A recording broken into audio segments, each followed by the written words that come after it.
except that the book is written like this one, from oral tradition. The ancient people did not write books. They chiseled and permanently dyed stone walls to ensure that their mystery and traditions would live forever through their descendants. Let the words of Usama Zulu Credo Mutua be a clear proof of the supreme knowledge that the continent now referred to as Africa has held for millennia, before Galileo Galilei or any other Westerner who tries to lay claim on the discovery of anything in the night sky. With that, I give you the words of the Mutua himself. The Dogon of Central Africa have some of the best known stories of the stars, and they knew for many years before the white men ever discovered it that the star Sirius is attended by a tiny dead star called the mustard seed. That's on the test. The name of it, the ancient name of Sirius B is the mustard seed. Who named that, the mustard seed? The Dogon? The Dogon of Central Africa. And that is the presence of this, or rather, and they also knew that the presence of this star makes Sirius move about in tiny movements invisible to the naked eye, but seen by white men's telescopes for the first time not so many years ago. It is the same collapsed star from our legends that we call the pit, spat out by the star-devouring demons. The pit or the mustard seed, Sirius B. Okay, so the Western discovery actually took place in 1862 on a test. It took place in 1862 by an American telescope maker named Alvin Graham Clark. Although it had been noted 2 decades earlier, in 1844, by German astronomer Frederick Bessel, who deduced from changes in the proper motion of Sirius that it had an unseen companion, much like when Credo Mutua said, and that it is the presence of this star that makes Sirius move about in tiny movements invisible to the naked eye. Remember, they were saying there's another star. The reason why we know that other star exists is because Sirius moves in tiny movements, but they're invisible to your eye. So in 1844, this guy, Frederick Bessel, deduced because of just that. He could see that there was a tiny movement of Sirius, so he deduced that it must be a companion. But it wasn't until 1862 that Alvin Graham Clark actually made the discovery through a telescope. Okay? Also, for a Western source, because remember, we only use Credo Mutua to say that, remember we use Zechariah Sitchin, our Western source, to say that Neptune and Uranus exist in Sumerian texts. And if you search Sitchin, he'll talk about Sirius too.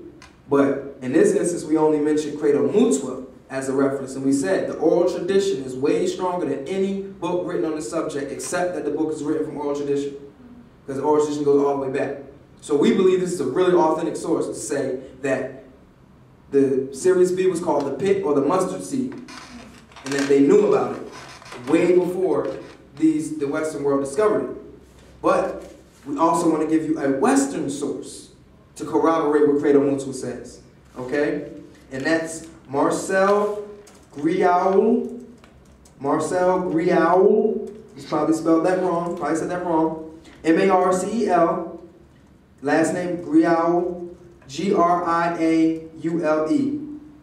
And the book is called The Pale Fox. And the other book is called Conversations with Ogatamele. O-G-O-T-E-M-M-E-L-I. That's O-G-O-T-E-M-M-E-L-I. Conversations with Ogatamele and The Pale Fox. Those are the 2 books by Marcel Griaul, G-R-I-A-U-L-E. And also Robert Temple.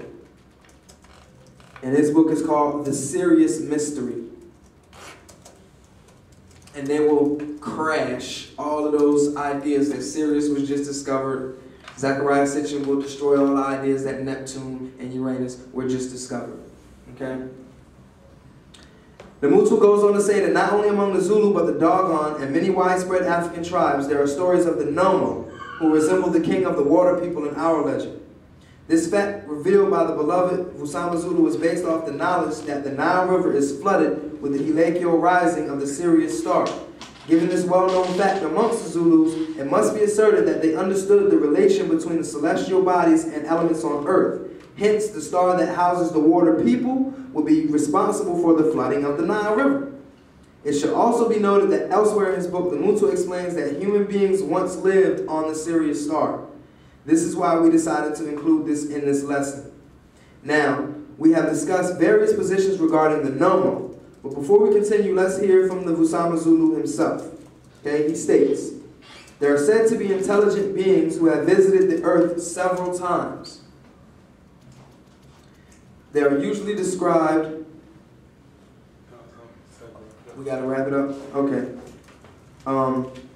They're usually described as somewhat like human beings, but with skins like reptiles. I've heard them described by some as a cross between a scaly demon and a dolphin. These wise creatures tell us that we're in exile from a society of intelligent beings who dwell on other worlds because of our aggressiveness. The Sikasa, also intelligent, beneficent aliens, also teach us that we, the people of this earth, are a mixture of races from different worlds. We did not originate here. We came from different worlds as exiles because of the sins of our ancestors. Yes, these things were known in old Africa. With that, we hope that we give you a firm foundation of your studies for the worlds.